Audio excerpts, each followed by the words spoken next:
सभी साथियों को क्रांतिकारी नमो बुधाय, जय भीम, जय भारत, जय संविधान। दोस्तों मैं रमनुजरन और आप देख रहे हैं अध्यात्म पावर। साथियों आज ईद था, जैसा कि आप लोग अच्छी तरह जानते हैं साथियों कि ईद का जो त्यौहार है मुसलमानों के लिए पसंदीदा त्यौहार है। देश भर ही नहीं बल्कि दुनिया भर में ईद का त्यौहार मुसलमान बड़े धूमधाम से मनाते हैं। भारत में भी ईद का त्यौहार बड़े धूमधाम से मुसलमान मनाते हैं। लेकिन जिस तरह से बीजेपी का साम्राज्य है, जैसे बीजेपी मुसलमानों की कट्टर विरोधी है और अक्सर आप देखते हैं कि मुसलमानों को नमाज पढ़ने नहीं दिया जाता है। अगर मस्जिद में नमाज की आवाज़ आ जाए तो किस तरह से जो कट्टर हिंदूवादी विचारधारा के लोग हैं इनको जलन होती है। कैसे अगर कोई सड़क पर या फिर कहीं सार्वजनिक जगह पर नमाज पढ़ते हुए मिल जाए तो उसके साथ किस तरह से दुर्व्यवहार होता है, ये आप लोग अच्छी तरह से देखते हैं। लेकिन साथियों इसी बीच आज ईद के दिन एक ऐसा वीडियो जो है काफ़ी तेज़ी से वायरल हो रहा है, जिसमें आप देख सकते हैं साथियों कि भीम आर्मी चीफ आज़ाद समाज पार्टी के राष्ट्रीय अध्यक्ष व नगीना सांसद चंद्रशेखर आज़ाद खड़े हैं और उनकी मौजूदगी में किस तरह से मुसलमान नमाज पढ़ रहे हैं। जैसे मालूम पड़ रहा है कि उन मुसलमानों के पहरेदार बनकर भीम आर्मी चीफ चंद्रशेखर आज़ाद खड़े हैं। और साथियों ये खबर जो है उत्तर प्रदेश की है, क्योंकि उत्तर प्रदेश में सरकार जो है बीजेपी की है और सीएम कौन है यानी मुख्यमंत्री कौन है, तो जैसा कि आप अच्छी तरह से जानते हैं कि योगी आदित्यनाथ मुसलमानों के कितने कट्टर विरोधी हैं आपको बताने की ज़रूरत नहीं है। कैसे छोटी छोटी बातों पर मुसलमानों के घरों को तोड़ा जाता है, उनके घर पर बुलडोजर चला दिया जाता है। आइलम मोहम्मद को लेकर किस तरह से विवाद हुआ था, आइलम मोहम्मद बोलने वाले मुसलमानों को कितना दंडित किया गया, किस तरह से उनको मारा पीटा गया, ये साथियों आप लोगों ने देखा था। लेकिन बता दें साथियों कि भीम आर्मी चीफ चंद्रशेखर आज़ाद चूँकि मुसलमान की पहली पसंद है और नगीना में सांसद बने हैं, तो उसमें सबसे बड़ा जो योगदान है तो बहुजन समाज के साथ साथ मुसलमानों का भी है। मुसलमानों ने एक तरफा सपोर्ट किया चंद्रशेखर आज़ाद को और चंद्रशेखर आज़ाद को इस तरह से विजयी बनाया जो अब तक का इतिहास रहा है। पहली बार चुनाव जो लड़े थे भीम आर्मी चीफ चंद्रशेखर आज़ाद, गोरखपुर में वहाँ से हार का सामना करना पड़ा। लेकिन दूसरी बार जब नगीना में वो चुनाव लड़े तो किस तरह से ऐतिहासिक जीत मिली और इतनी बम्पर जीत मिली कि शायद ही कभी किसी ने सोचा होगा। बड़े बड़े धुरंधर वहाँ पर जाकर भीम आर्मी चीफ चंद्रशेखर आज़ाद के खिलाफ मैदान में उतरे, लेकिन सबको धूल चटा दिए नगीना सांसद चंद्रशेखर आज़ाद। खैर उस बात को साथियों हम पीछे छोड़ते हैं। लेकिन साथियों आज जिस तरह से चंद्रशेखर आज़ाद ने मुसलमानों के दिल में जगह बनाई शायद ही मुसलमान कभी भूल पाए। और यही जो चीज़ है कहीं ना कहीं चंद्रशेखर आज़ाद को अन्य नेताओं से सीधे अलग करती है। वैसे मुसलमानों का वोट समाजवादी पार्टी को भी चाहिए, बहुजन समाज पार्टी को भी चाहिए, कांग्रेस को भी चाहिए। लेकिन वास्तव में मुसलमानों के लिए जो ज़मीनी स्तर पर संघर्ष करने वाले कौन हैं, जो उनके लिए हक और अधिकार की लड़ाई लड़ने वाले कौन हैं, तो सिर्फ एकमात्र नेता चंद्रशेखर आज़ाद ही हैं। चंद्रशेखर आज़ाद जिस तरह से उनकी ढाल बनकर हमेशा खड़े रहते हैं, इसीलिए मुसलमानों की सबसे पहली पसंद जो है चंद्रशेखर आज़ाद हैं। आप इस वीडियो में देख सकते हैं साथियों कि किस तरह से भीम आर्मी चीफ चंद्रशेखर आज़ाद खड़े हैं और उनकी मौजूदगी में कैसे मुसलमान नमाज पढ़ रहे हैं। जैसे मालूम पड़ रहा है कि भीम आर्मी चीफ चंद्रशेखर आज़ाद उनके पहरेदार हैं और इस चीज़ को लेकर वो खड़े हैं कि कोई भी ऐसी ताकत नहीं है जो आपको नमाज पढ़ने से रोक दे। तो साथियों चूँकि बाबा साहब डॉक्टर भीमराव अंबेडकर ने जो संविधान लिखा, उस संविधान में सभी धर्मों को स्वतंत्रता है।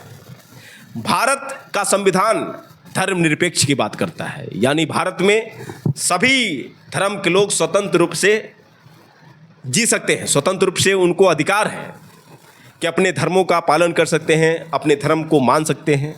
लेकिन जिस तरह से बीजेपी साम्राज्य में अन्य धर्मों को टारगेट किया जा रहा है, जिस तरह से ईसाइयों को टारगेट किया जा रहा है, बौद्धों को टारगेट किया जा रहा है, मुसलमानों को टारगेट किया जा रहा है, सिर्फ एक धर्म हिंदू धर्म को स्थान दिया जा रहा है।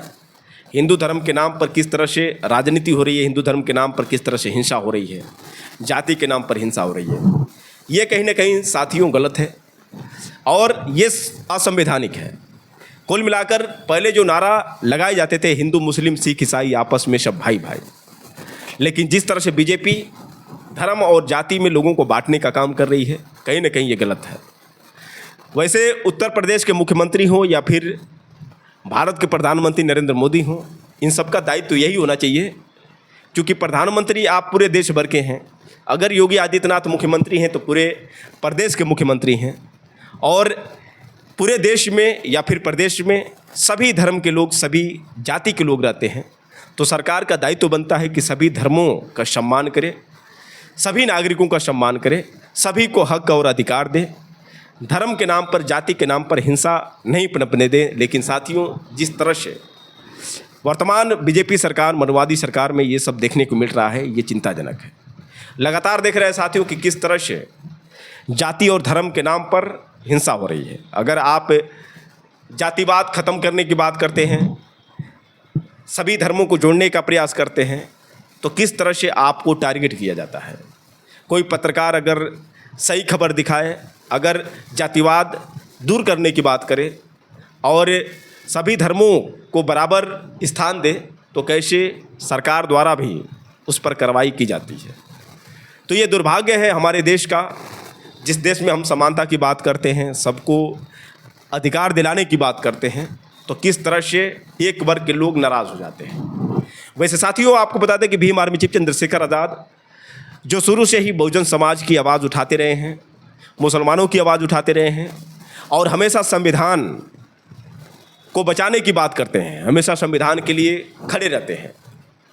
और पूरी भीम आर्मी की टीम जिस तरह से अन्याय के विरुद्ध आवाज़ उठाती है, वैसे कहा जाता है कि पुलिस से पहले भीम आर्मी की टीम पहुंचती है।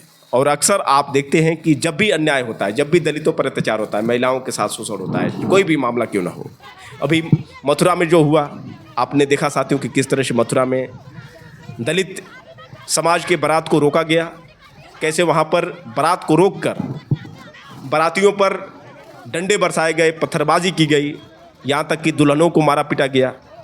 2 सगी बहन और 2 सगे भाई, दोनों की जो शादी थी, उस शादी को रोकने का किस तरह से प्रयास किया गया। चूँकि जो जाटो समाज के दूल्हे थे वो घोड़ी पर बैठकर जा रहे थे, लेकिन घोड़ी पर चढ़ना दलितों के लिए कितना बड़ा अपराध है, इसका जीता जागता उदाहरण साथियों आप लोगों ने उत्तर प्रदेश के मथुरा में देखा। और ये पहली बार नहीं है साथियों, अक्सर करके आप देखते हैं कि जब दलित घोड़ी पर चढ़ता है तो किस तरह से उनको उतार दिया जाता है, उनको मारा पीटा जाता है। और इस पर तमाम भीम आर्मी के कार्यकर्ता जो हैं सवाल खड़ा करते हैं कि आखिर इन आतंकवादियों का रिश्ता क्या है घोड़ी से, ये घोड़ी उनकी लगती क्या है जो इनको जलन होती है जब घोड़ी पर दलित समाज का कोई व्यक्ति चढ़ता है।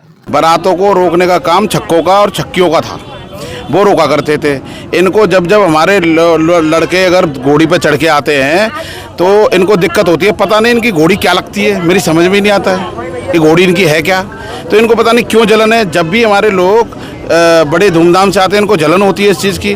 बता दें साथियों कि भीम आर्मी चीफ चंद्रशेखर आज़ाद जो इस समय काफ़ी लोकप्रियता बटोर रहे हैं और 2027 के चुनाव को लेकर एक सत्ता परिवर्तन यात्रा निकालने वाले हैं, उसमें सभी की भागीदारी देखी जा सकती है। यहाँ तक कि आपको बता दें कि पूरा बहुजन समाज, मुसलमान समाज के लोग और जो भी संविधान को मानने वाले हैं, खासतौर से जो लोग पक चुके हैं ये मनवादी व्यवस्था से, जो लोग बाबा साहब डॉक्टर भीमराव अंबेडकर को फॉलो करते हैं, जो चंद्रशेखर आज़ाद को अपना लीडर मानते हैं, उन सबकी नज़रें कहीं ना कहीं 2027 के चुनाव को लेकर है।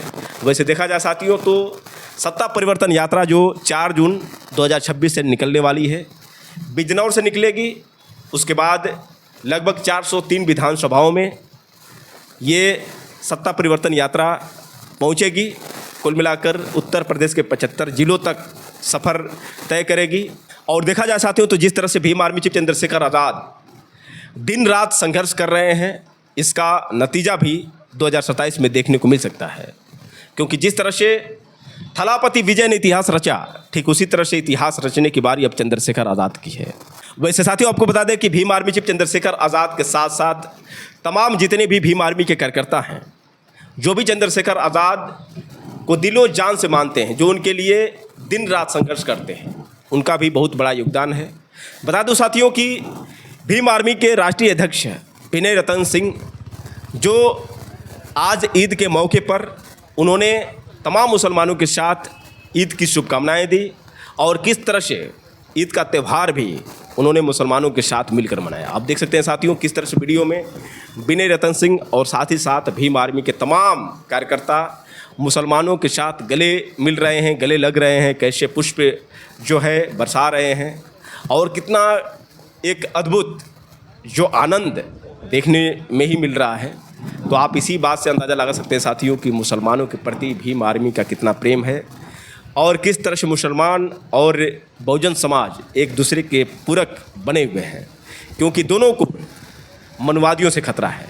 हिंदू धर्म के जो ठेकेदार हैं, जिस तरह से वो एजेंडा चला रहे हैं, इसको लेकर दलित समाज और मुस्लिम समाज के लोग अब दृढ़ संकल्प कर लिए हैं कि किसी भी हालत में चंद्रशेखर आज़ाद को सीएम बनाना है।